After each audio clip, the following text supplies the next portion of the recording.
Karanasan ito ni Kimbo. Taong 1980, Nabhang, Negros Oriental. Nag-ugat ang istorya ng pamilya ni Kimbo. 2 siglo na ang nakakaraan. Mula sila sa pamilya ng mga manlalayag na umiikot sa lahat ng dako ng karagatan, gamit lamang ang isang galyon na walang pangalan. Ayon sa lolo ni Kimbo, ang mga ninuno nilang yon ay madalas na naglalayag para kumuha ng mga rekado mula sa iba't ibang bansa.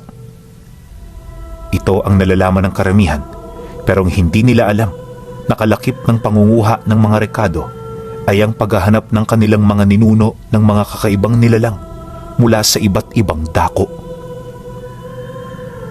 Kabilang sila sa mga unang antingero na nagtatanga ng mga sinaunang mutya na may hindi masukat na abilidad. At para mapanatiling buhay ang mga ito, sinusubukan nila ito sa iba't ibang nilalang na kanilang natatagpuan. Ito ang pamamaraan ng kanilang panunubok upang matuklasan pa ang mga kakaiba nitong abilidad. Subalit dumating ang araw na bigla na lamang itong umuwi nang wala pa sa plano. At nung matuklasan ito ng kanilang mga kadugo, nasipat nila ang kagimbal-gimbal na sitwasyon ng mga antingero. Dinapuan ito ng isang nakakamatay na sakit at para wala na rin itong mahawa, sabay-sabayang mga itong nagpalamon sa dagat. Magmula noon, ang kwento tungkol sa kanila at sasakyan nilang galyon ay unti-unti nang nakalimutan sa paglipas ng panahon. At sa pagsapit ng taong ito, tanging sa pamilya na lamang nila Kimbo, umiikot ang kwento. Maraming dahilan kung bakit sa Negros sila nanirahan. Una, ito ang lugar ng kanilang mga ninuno. At ikalawa, pinaniniwalaan nilang sa lugar na yon inilibing ang galyong pagmamay-ari ng mga ninuno nila. Wala silang ideya kung papaano yon nangyari, pero yon ang alamat na pinagpasapasahan ng mga matatanda sa kanilang angkan. Dahil sa mga ganong kwento, maaga pa siyang namulat ukol sa istorya ng hiwaga at lihim na karunungan. Sa edad niyang 19 anyos, kasakasama siya noon ng kanyang ama sa pangangalap ng mga agimat tuwing Semana Santa. Ayon sa kanya, na sa kabuuan ng taon, yun lang ang linggo na nagpapalukso sa dugo niya. Bukod kasi sa pagbabakasakali, punong-puno rin siya ng pag-asa na balang araw, makukuha rin niya ang para sa kanya. Yun nga lang, sa loob ng 5 taong pangangalap, wala pa siyang nakukuha. At sa pagkakataong yon, tanging ang mga usal at aral ng libreta ang pinanghahawakan niya. Mabababang kaalaman man ito kung maituturing, hindi pa rin siya nawawala ng pag-asa. Naniniwala siya na merong inihahanda ang tadhana para sa kanya. Ano man yon, paniguradong naiiba ito sa lahat. Kaya naman kahit wala nang hinaharap sa ganoong larangan, pilit siyang nagpatuloy. Hanggang sa dumaan ang mga buwan, at ang mga buwan ay tuluyang naging taon. Sa pagtungtong ng buwan ng Marso ng taong nabanggit, naging abala itong si Kimbo sa bundok na pinagsasakahan nila ng mais. Yon ang pangunahing hanap buhay ng pamilya, kaya kapag hindi pa sumasapit ang Semana Santa, dito nila ibinubuhos ang halos kabuuan ng oras nila. Wala naman yung problema para kay Kimbo. Gawa nang naibibigay nito ang mga pangangailangan niya. Isang hapon, pagkatapos ng gapasan ng mais, dumating ang kanyang ama sa kanilang bukid. Nasa kasagsagan siya ng pagsasako noon ng mga bunga nito, kaya hindi niya yun gaanong napansin. Ayon sa kanya, nakita niya lang ito nung nakapasok na ito sa loob ng kubo. Kaya naman pagpang-abot ng kanilang mga tingin, hindi niya maiwasang magulat. "Oh, Tay, magandang hapon. Kinabahan ako sa inyo. Akala ko kung sino eh." Bungad na wika niya rito. Nang marinig naman yon ng tatay niya, sa halip na ngumiti ito sa biro niya, nanatili lang itong nakasimangot. Wala siyang ideya kung bakit yun ganon, pero isa lang ang nasisiguro niya. at yun ay meron itong dalang masamang balita. Maya-maya pa, bigla na lamang itong sumagot sa kanya ng, "Bilis-bilisan mo ang pagtatrabaho, anak. Dahil mamayang gabi meron tayong pupuntahan. Napapanahon na para iahon ang mga kagamitan." Pagkasambit nito ng mga kataga, agad nitong inilahad ang kasalukuyang sitwasyon ng kanilang pamilya. Ayon sa kanyang ama, marami itong hindi nasabi sa kanya, kaya inaasahan na nito na mabibigla siya. Ngunit sa ganoong pagkakataon, pilit itong nakikiusap na magtiwala siya kahit wala pa siyang gaanong nalalaman. Mariin din itong inilahad na kaya nila ito ginagawa ay para sa ikabubuti ng kanilang pamilya at mga kadugong umaasa sa kanila. Nang marinig niya ang sinabi nito, di naman siya nagdalawang isip na sumang-ayon. At sa halip na magtanong, minabuti na lamang niyang sundin ang lahat ng sinasabi ng tatay niya. Naniniwala siya na para yon sa ikabubuti nila, kaya wala siyang karapatan na ito ay tutulan. Matapos ang kanilang pag-uusap, dali-dali naman niyang itinuloy ang kanyang mga ginagawa. Pagsapit ng 7:00 ng gabi, tapos na siya sa kanyang trabaho. Nakahanda na rin noon ang kanyang ama, kaya pagkalikpit niya ng mga sako, dali-dali na silang umalis. Wala mang pahinga si Kimbo. Pilit niyang sinundan ito hanggang sa marating nila ang likurang bahagi ng bukid na kanilang sinasaka. Pagbaba nila sa paanan, may nakita siyang maliit na lagusan na nakatago sa mga baging at talahib. Nagkalat din sa lugar ang pugad ng iilang uri ng makamandag na ahas na ayon sa tatay niya, yon ang nagsisilbing bantay ng lagusan. Paggapang nila sa looban nito, gulat na gulat naman siya nang mapansin niyang hindi sila pinansin ng mga ahas sa paligid. Minsan nga sumasagi yon sa kanyang balat, pero nakapagtatakang hindi ito nanunuklaw. Nakakabahala man ang ganoong sitwasyon, pikit mata niyang sinundan ng kanyang ama hanggang sa nakatagos na sila sa kabilang bahagi ng lagusan. At sa pagmulat ng kanyang mga mata, nakita niya ang galyon na minsang sinakyan ng mga ninuno nila. Sa estado nito mukhang hindi na yon mapapakinabangan, pero nakapagtatakang buong-buo pa rin ito. Kapansin-pansin din ang gintong estatwa sa pinakaunang bahagi ng galyon na halos malaglag na. Matapos naman niya yung masilayan, dito na nagsimulang magsalita ang kanyang ama. Ayon dito, ang ninuno nila sa ika-7 henerasyon ang kumuha nito sa laot at ang naglipat nito sa bundok. Kaya ito naging posible ay dahil sa mutya ng lupa na pagmamay-ari nito. At nung nailipat na nito ang galyon, isinarado nito ang lagusan sa lahat ng mga ordinaryong taong malapit doon. Tanging ang pamilya lang nila ang nakakaalam nito, kaya sa paglipas ng mga taon at dekada, hindi na nila nilisan ang lugar. Dagdag pa ng kanyang ama na sa bawat henerasyon iisang pinuno lamang ang may pahintulot na makapasok dito. At pumupunta lamang sila roon kapag sila'y desperado o may nakaambang panganib sa kanilang pamilya. Nang marinig naman niya ang sinabi nito, dito niya na unti-unting naunawaan ang sitwasyon. Kaya para magkaroon ng kaliwanagan ng lahat, pinili niyang magtanong. "Ano ba talaga ang problema, tay? Siguro naman sa pagkakataong to, pwede mo nang sabihin sa akin ang lahat ng nalalaman mo. Pangako, tay, ligtas sa akin ang lahat ng iyong lihim." Nang marinig ito ng tatay niya, dito na ito bahagyang napahinto sa pagpapaliwanag. Pagsilay nito sa kanya, di na ito nagdalawang isip na ilahad ang mga ninanais niya. Ayon sa kanyang ama, kaya sila pumunta roon ay para ibigay sa kanya ang mutsyang matagal na niyang hinahangad. Dagdag pa nito na, kaya nila ito gagawin ay dahil sa nakaambang panganib sa kanilang angkan. Dahil sa sinabi nito, dito na siya nagtanong ng nagtanong pa. Alam niya na malalim ang dahilan ng tatay niya, Kaya naman may kutob siya na hindi ito basta-bastang mailalahad sa kanya.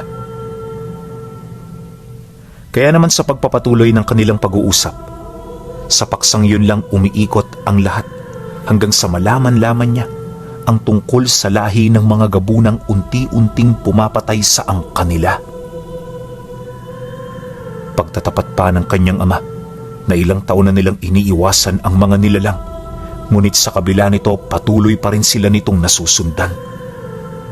May mga kadugo na rin silang pumanaw dahil lamang sa pakikipaglaban. Ang kaso walang nagtagumpay sa hanay ng mga kadugo nilang antingero hanggang sa tuluyan na yung malipol. Pagbagsak ng unang depensa ng angka nila, doon na sila na alarma. Naging madalas na ang pagbisita nila noon sa galyon para kumuha ng mahihiwagang armas. Pero sa oras na hinahawakan nila ito, hindi yun nagkakaroon ng bisa. Piling mga tao lamang ang nabibigyan ng pagkakataon, kaya hindi sila makapaglikha ng pangkat na sisiil sa panig ng kanilang kalaban.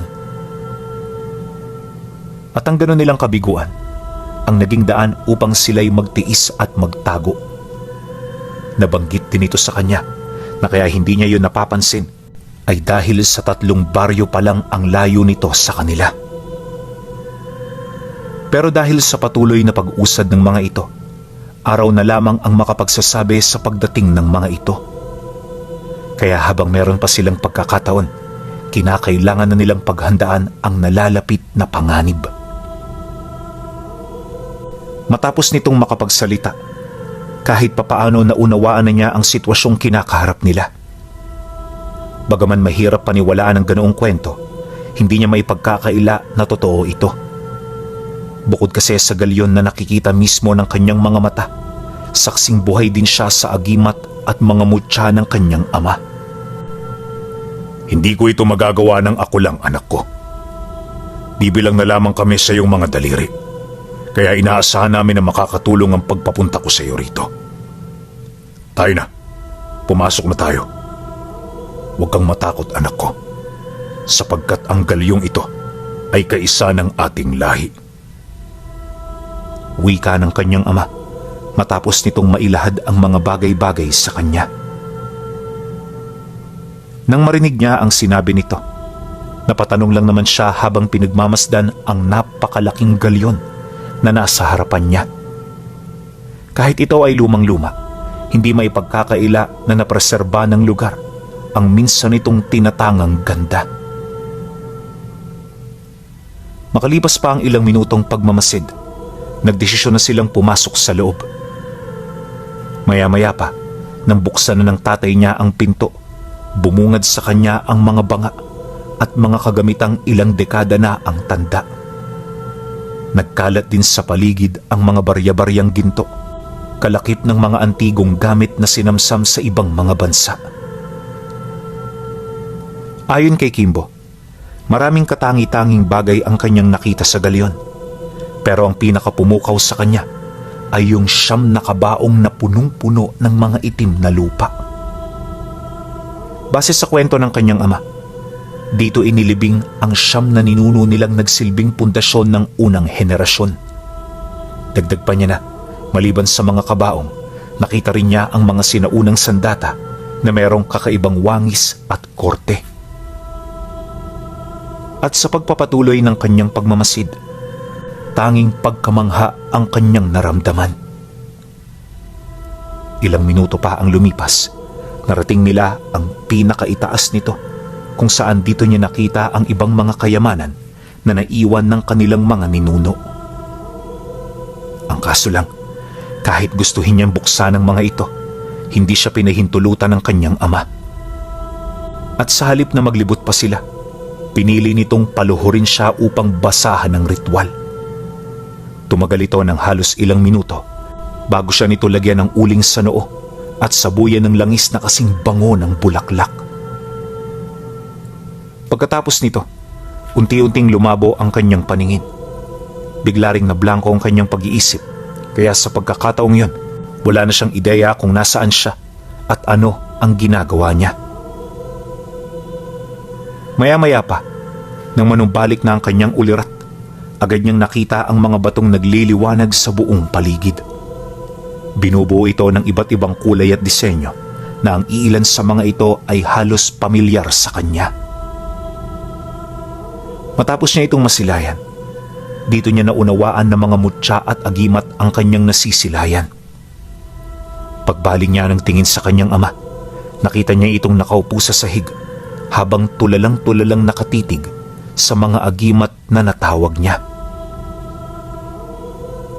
Dala ng kuryosidad, sinubukan niya itong tanungin pero hindi na yon nakasagot pa. Kaya naman kahit wala siyang ideya, minabuti niyang gawin ang mga bagay na iniisip niya. Alam ni Kimbo na kaisa nila ang galyon, kaya nakakasiguro siya na walang nakaambang panganib sa lahat ng bagay na gagawin niya. At dahil sa ganoong paniniwala, kung kaya't nagmamadali niyang hinanap ang mga mutya at agimat na alam niyang nababagay sa kanyang pagkatao. Akala niya magiging madali ito, pero nagkamali siya. Bawat agimat at mutyang nakikita niya, hindi niya may pagkakailang bagay na bagay sa pagkatao niya. Kaya naman sa halip na mamroblema, lahat yon kinolekta niya. Nang mapansin ito ng tatay niya, dali-dali siya nitong sinundan. Pagharap nilang dalawa, agad siya nitong binalaan sa ibig niyang mangyari. Ayon dito, hindi yun posible dahil may limitasyon ng katawan ng tao sa pagtatanga ng mutya. Mariin din itong inilahad na isang kahangalan at pagpapakamatay ang kanyang gagawin. Dagdag pa nito na kailan may hindi magiging sukatan ng lakas ang dami ng karga dahil ang totoong lakas ay nagmumula sa talas ng isip. Ngunit nang marinig yun ni Kimbo, sa halip na sumang-ayon ay napangisi lang naman ito. Bagaman hindi nagsasalita, bakas sa mukha nito ang pagtutol sa paniniwala ng kanyang ama. Hindi nagtagal nang magkaroon na siya ng lakas ng loob na magsalita. Kampante siya roong sumagot ng, "Iba ang paniniwala ko. Huwag ka mag-alala, tay. Hindi pa ako nahihibang. Alam ko ang kapasidad ng aking katawan, kaya wala kang dapat na ipag-alala." Pagkasambit niya ng mga kataga, unti-unti niyang ipinikit ang kanyang mga mata upang humingi ng gabay sa mga ninuno nila. Alam niya na sa pagkakataong yon ay may basbas ng mga ito ang kanyang ginagawa, kaya lahat ng kilos niya alam niyang naaayon at nasa tama. Matapos naman niyang mailahad ang kanyang saloobin, di na siya nagdalawang isip na ipagpatuloy ang pagdarasal sa mga agimat at mutsyang nagpakita. Nang makumpleto niya na ito, pilit niya itong pinag-isa hanggang sa makabuo siya ng isang kakaibang medalyon. Ayon sa kanya, bilugan ang disenyo nito. Tapos binubuo ito ng dalawang ahas na nakakagat sa kani-kanilang mga buntot. Nakapulupot din yun sa bawat isa na naging daan upang malikha nito ang simbolo ng walang hanggan. Bawat isa rin sa ahas ay merong natatanging kulay at merong kakaibang mga tampok sa kanilang mga mata.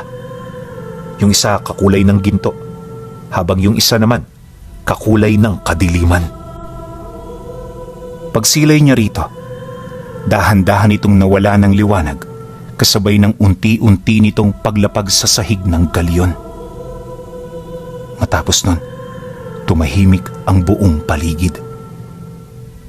Sinabayan din ito ng pagkawala ng mga liwanag hanggang sa tanging mga sulu na lamang ang nakikita nilang merong mga sinti. Nang mapansin ito ng tatay niya, dali-dali naman siya nitong nilapitan para usisain ang bagay na kanyang nakuha. Paglapit nito sa kanya, hindi nito maipagkakaila ang labis na pagkagulat buhat sa medalyong hawak-hawak niya. Dala ng kuryosidad, panay na ang ginagawa nitong pagtatanong ukol dito. Ang kaso lang, hindi ito kayang sagutin ni Kimbo dahil maging siya man, walang kaide-ideya sa kung ano ang nakuha niya. Makalipas pa ang ilang minuto, sinimulan na nila ang paghahanap ng kasagutan ukol dito. Maingat nilang hinalughog ang galyon sa paniniwalang may makikita silang teksto na makapagtutukoy sa kung ano ang nalikha niyang gamit. Yun nga lang, habang tumatagal ang paghahanap, tila bang naging imposible ito. Akala nila noon, wala na yung pag-asa. Pero hindi nagtagal, naisip niya na baka naroon sa mga kabaong ang kasagutang hinahanap nila. Kaya naman kahit bawal, nagdesisyon siyang buksan ang mga ito. Pagsipat niya sa loob, dito niya nakita ang mga labing hindi naaagnas. Lahat din ng karga ng mga antingerong nakita niya, pawang hindi naapektuhan ng dasal sa ginawa niya. Dala ng kuryosidad, muli niya itong tinawag sa pagbabaka sakaling mapag-iisa niya pa ito. Ang kaso kahit anong gawin niyang dasal, hindi niya kayang buhayin ang mga mutya hanggang sa magpasya na lamang siyang itigil ang kanyang mga ginagawa. Napagtanto ni Kimbo na maaaring may Panginoon pa ang mga ito, kaya hindi yun sumasagot sa kanyang mga pagtawag. Dahil dito, hinayaan na lamang niya ang mga mutya. At bilang respeto sa kanilang mga ninuno, ibinalik niya sa dati ang estado ng mga kinahihimlayan nito. Ngunit sa kabila ng mga nasilayan niya, hindi pa rin siya natinag sa paghahanap hanggang sa nabuksan na niya ang ika-7 nicho. Pagsilip niya sa loob, doon niya nakita ang isang kakaibang libro na hawak-hawak nito. Malayong malayo ang librong yun sa mga libreta dahil sa disenyo at laki nito. Alam rin niyang hindi ito naglalaman ng mga lihim na karunungan dahil sa itsura nito parang talaan lang yon ng mga impormasyon. Kaya naman kahit walang permiso mula sa kanyang ama na kunin ito, dali-dali niya yung hinugot. Paghawak niya sa libro, dito niya nakita sa pinakaunang pahina ang guhit ng isang medalyon na kahalin tulad sa medalyong nakuha niya. Nang masipat niya ang bagay na yon, mabilis niyang tiningnan ang bawat pahina hanggang sa paunti-unti naunawaan na niya ang bisa nito. Base sa teksto, ang medalyon na kanyang nakuha ay ang unang medalyon na tangan ng pinakaunang antingero sa kanilang angkan. Napakamakapangyarihan nito at halos walang aral ng kaliwa ang may kayang pumatay dito. Nabanggit din sa teksto na hindi na yon naipasa sa kanilang mga kadugo magmula noong napatay ang pinakaunang antingero sa kanilang angkan. Nang mabasa naman yun ni Kimbo, dito niya pinag-aralan ang lahat ng abilidad nito. Base sa kanyang mga nakita, walang sariling abilidad ang medalyon. Nakadepende ang lakas nito sa imahinasyon ng antingerong gagamit dito. Nabasa rin niya na lahat magagawa nito kahit ang paggamit ng lihim na karunungan ng kaliwa. Dahil sa bagay na yon, medyo nakaramdam siya ng kilabot. Hindi naglaon. Nang mabasa at maunawaan na niya ang lahat ng nilalaman nito, kusa niya yung binalik sa loob ng kabaong. At nang maisara na nila ito, hindi niya na piniling gambalain ang iba pang mga nichong hindi pa nila nabuksan. Matapos nun, nagmamadali na silang bumalik sa lagusan kung saan sila nagmula. Dumaan ang mga araw, nanatili si Kimbo sa kanilang tahanan para magmasid. Bawat lugar na itinuro ng tatay niya, maigi niyang pinag-aralan hanggang sa dito na niya masilayan ang mga nilalang nakakarating pa lamang. Nang masipat niya ang grupong yon, nakaramdam siya ng takot kasi yung mga presensya nito talaga namang napakabigat. Nabanggit din sa kanya ng mga kadugo nila na sinubukan na nila itong tambangan sa mga daang nagdudugtong sa baryo nila pero hindi nila ito nagawang mapigilan. Nang marinig naman niya ang tungkol dito, sinikap niyang magsanay ng magsanay upang maging pamilyar siya sa abilidad ng kanyang mutya. Sa loob ng 1 linggo, dito niya na nagamit ang iilan sa mga kakayahan nito. Ayon kay Kimbo, na noong mga panahong hawak niya ang medalyon, pakiramdam niya isa siyang bathalang kumokontrol sa lahat ng elementong umiikot sa mundo.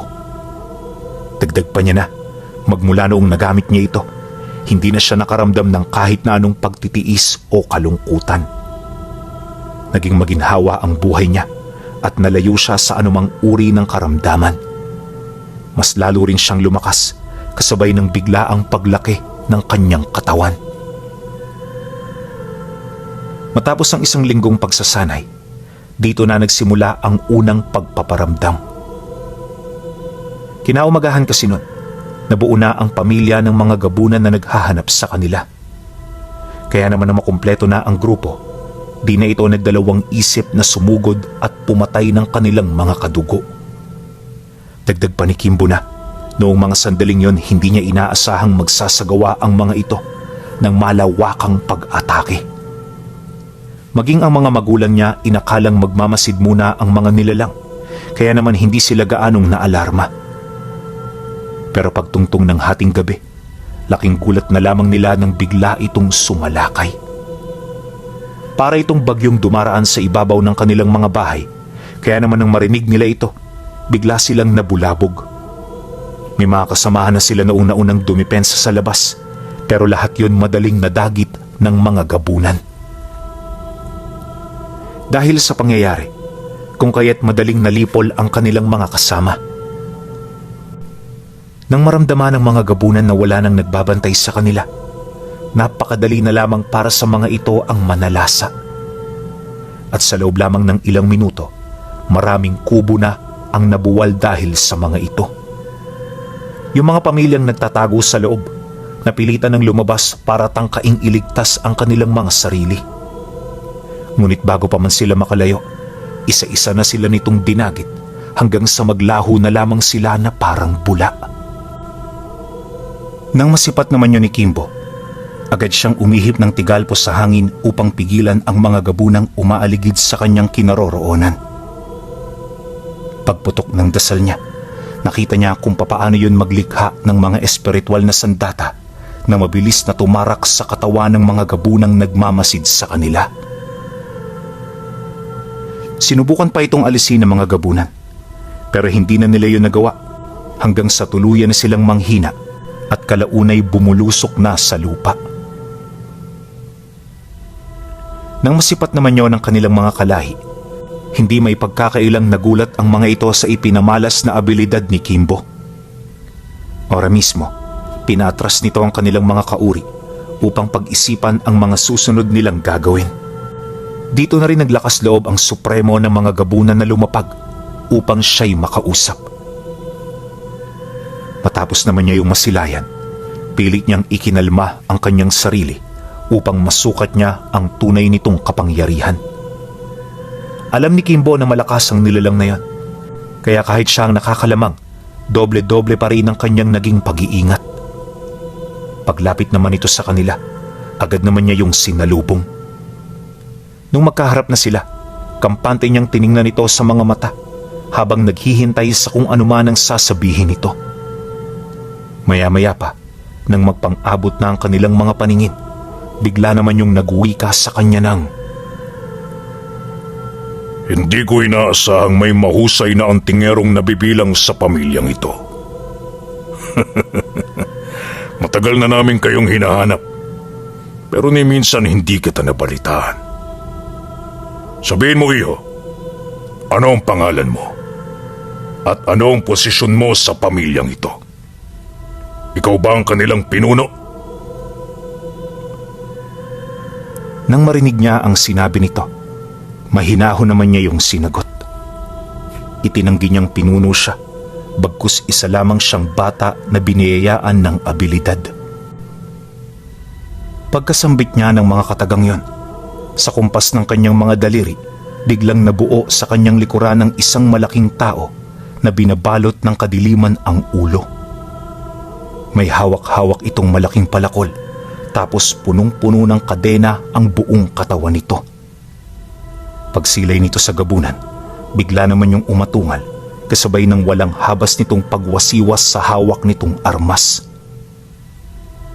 Nang masipat naman yon ng Supremo, pilit naman itong sinalag ang mga atake nito, pagpapakita na hindi yun papantay sa antas niya. Ngunit sa pagpapatuloy ng pagbubuno nila, napapansin na ng nilalang na yon ang tila bang pagbuka ng mga puting pakpak sa likod nito. At habang nangyayari ito, nakapagtatakang nadaragdaga ng husto ang pisikal nitong lakas, maging ang espiritual nitong kapangyarihan. Dahil sa pangyayari, Ramdam ng gabunan na unti-unti na siya nitong napapangibabawan. Kaya naman bago pa mahuli ang lahat, humingi na ito ng tulong sa kanyang mga alagad. Subalit maging ito man, wala nang panama sa nilalang. Marami na rin silang ginawang paraan pero sadyang hindi ito umeepekto. Dagdag isipin din sa kanila ang kakayahan ng nilalang na makontrol ang apoy at lupa. Maya-maya pa, dala ng hindi may pagkakaila nitong lakas, agad nilang nakita ang pinsalang na idulot nito sa parte ng mga gabunan. Yung iba nakaramdam na ng matinding takot, habang ang iba naman pinili ng lumikas upang iligtas ang kanilang mga sarili. Ngunit kahit gano'n na ang nangyayari, hindi pinili ng Supremo na umatras. Buong tapang itong nakipaglaban dito hanggang sa tuluyan na itong maputulan ng pakpak at braso. Pagbagsak nito sa lupa, agad na sumabay ang talim ng palakol nito na agara namang kumalas sa kanyang ulo. Matapos ang pangyayaring yon, dito na napilitang tumakbo ang iilan pang mga gabunang nanatili sa tabi nito. Alam nila na wala na silang laban sa nilalang dahil nakaya nitong paslangin ang pinakamalakas sa kanilang angkan. Pagsilayuan naman ng mga ito, pinasundan pa ito ni Kimbo sa nilalang na nilikha niya. Nagtagal ng 5 araw at 5 gabi ang nangyaring paghahanap hanggang sa may mangilan-ngilan pa itong naabutan at napatay. Pagkatapos nito, doon pa lamang nawala ang banta sa kanilang angkan. At bilang pagkilala sa kanyang mga ginawa, kaagad siyang ipinalit bilang pinuno.